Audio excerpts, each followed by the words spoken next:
السلام علیکم ورحمۃ اللہ وبرکاتہ۔ اللہ جل شانہ کو انصاف بہت پسند ہے۔ جو آدمی انصاف کے ساتھ اس دنیا کے اندر کام کر کے جائے گا اس کی بہت بڑی فضیلت ہے۔ جو آدمی اللہ پاک نے جس آدمی کو ایک افیسر بنایا وہ ایک افیسر ہے، وہ ایک افیسر نہیں ہے، یوں سمجھ لو کہ وہ ایک قوم کا، ایک قبیلے کا، ایک علاقے کا، ایک شہر کا، ایک ملک کا اللہ نے اس کے طاقت کے اندر سب کچھ دیا ہے۔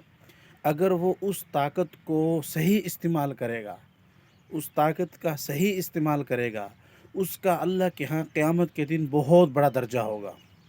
فرمایا ایسا جج، ایسا افیسر جو اپنی قلم کو صحیح استعمال کرے گا وہ قیامت کے دن حضرات انبیاء علیہ الصلوۃ والسلام کے ساتھ اس کا حشر ہوگا۔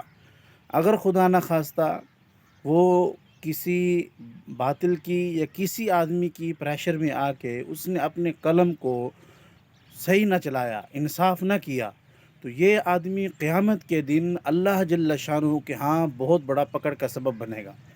دنیا کے اندر اس کے پاس پیسہ تو آ جائے گا، مال آ جائے گا، عزت شہرت بھی پا لے گا، لیکن اصل معاملہ آخرت کا ہے، قبر کا ہے۔ تو اس لیے دیکھیں ہم سے پہلے کتنے مالدار لوگ آئے ہیں، اس سیٹ پر کتنے مالدار اور طاقتور لوگ بیٹھے تھے، لیکن آج دیکھو کروڑوں روپے، اربوں روپے، لاکھوں روپے انہوں نے کمائے، لیکن آج ان کا کوئی نام و نشان نہیں ہے۔